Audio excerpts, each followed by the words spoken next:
आज के बाबा साहब के जयंती समारोह में उपस्थित इस सभा के अध्यक्ष और हमारे आदरणीय माननीय विधान पार्षद वीरेंद्र बाबू, हमारे यहाँ के कॉलेज से आए हुए यूनिवर्सिटी के प्रोफेसर, उसके बाद लाल बाबू साहब जिन्हें मुख्य वक्ता के रूप में मैंने सुना है, उनकी बहुत क्रांतिकारी भाषण।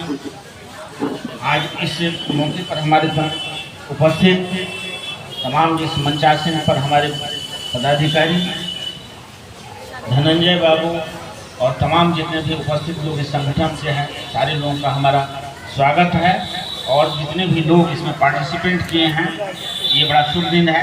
मैं इत्तेफाक से आया और चूँकि आज बाबा साहब का जयंती है, बहुत सारे कार्यक्रम थी हमारे कलेक्ट्रेट में भी था। उसके बाद एक पंचायत में कार्यक्रम होते हुए जब देखा, क्योंकि उस पर शिक्षा विभाग की कुछ एजेंडाएँ थी, उस पर भी हम सोचे जो यहाँ भी हम शेयर करूँ इसी उद्देश्य से।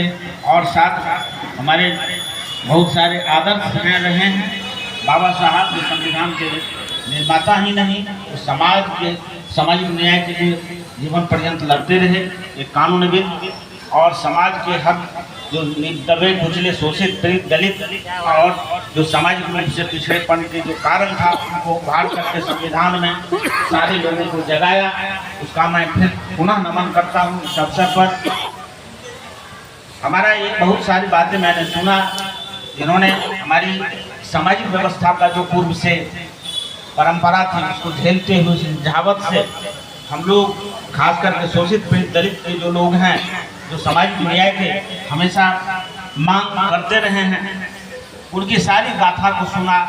उस आक्रामक मैंने वक्ता के रूप में भी लोगों को मैंने देखा, लेकिन वो समाधान नहीं। आज के परिदृश्य में हमारी जो परिस्थिति है, उस पर आना है। उसमें जहाँ तक शिक्षा की बात है, जिसमें हमारे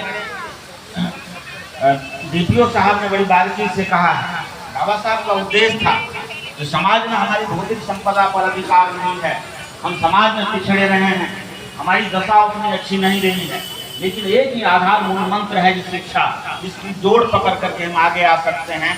उसी के लिए संयोग से मैं शिक्षा पदाधिकारी के रूप में मैं सारे समाज को यही संबोधित करना चाहूँगा कि शिक्षा को आगे बढ़ाएं, अपने बच्चे को विद्यालय भेजें और शिक्षा के जो मूल मंत्र है उसको यदि आप पकड़ेंगे तो समाज में अपने अधिकार के लिए हमेशा आप गरजते रहेंगे।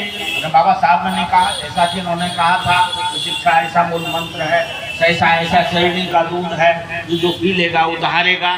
तो इस चीज़ को हमेशा याद रखें, चाहे और जो भी परिस्थिति आ गए, चाहे मुझे सूखी रोटी खाना पड़े, हमारे अपने बच्चे को विद्यालय भेजें। जो भी पहुंच के विद्यालय है, चाहे उस अच्छी शिक्षा के लिए भी जो सक्षम है वो, और जो जहां हमारा स्थानीय स्तर पर शिक्षा की जो हमारी पहुंच है, वहां अपने बच्चे को भेजें। नामांकन पखवाड़ा चल रहा है। उसके अलावा विद्यालय 1 किलोमीटर के दायरे पर जो शिक्षा के अधिकार के तहत है, उसमें यदि कहीं कमी है तो वो भी आप देखें, चाहे भौगोलिक दृष्टिकोण से या सामाजिक दृष्टिकोण से 1 किलोमीटर के दायरे में विद्यालय की आवश्यकता है, तो वो होनी चाहिए। उसके लिए हम लोग तत्पर हैं। इस अवसर पर सरकार का भी निर्देश है, जो चूँकि इस यहाँ के 1 किलोमीटर के दायरे पर विद्यालय का जो गणना थी, उसमें ये यहाँ नहीं दर्शाता है, लेकिन फिर भी यदि कोई भौगोलिक दृष्टिकोण से वंचित है, खास करके हमारा जो वंचित वर्ग के जो टोला है, उसमें हम लोग विद्यालय का स्थापना करेंगे और सरकार को उसको भेजेंगे। उसके अलावा हमारा ये भी है, जो नामांकन में सारे हमारे जनप्रतिनिधि लोग हैं, खास करके हमारे शिक्षक जो पढ़े लिखे प्रबुद्ध लोग हैं, उनकी जिम्मेवारी बनती है।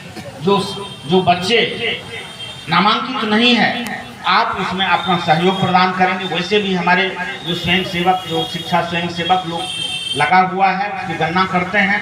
खास करके ये संवाद कार्यक्रम जो नया सरकार की योजनाएं अभी सेवा ये कार्यक्रम जो चल रहा है, जो अम्बेडकर साहब के नाम पर अभी संचालित अभी शुरुआत किया, आज उसका इनॉग्रेशन हुआ है। इसमें सारे बिंदु खास करके बहुत सारे इसी से सामाजिक व्यवस्था है, सामाजिक कल्याण विभाग की तरफ से इसको इनॉग्रेट करवाया है। उसमें बहुत सी समस्याएं जो समाज के स्तर पर है, खास करके उसमें शिक्षा एक मूल मंत्र है, वही एक आधार है जो आगे बढ़ने का, विकास करने का, ताकि हमें उसी के आधार पर जब हम शिक्षित होंगे तो अपने समाज को आगे ले जा सकते हैं और जितनी भी हमारी समस्याएं थी उसके निदान की ओर हम बढ़ सकते हैं। इसी शब्दों के साथ सारे तमाम हमारे जो आदरणीय लोग हैं उनका मैं सम्मान करता हूं और इस कार्यक्रम में स्वागत करते हुए उनका आभार प्रकट करते हुए मैं इस वाणी को विराम देता हूं। जय हिंद।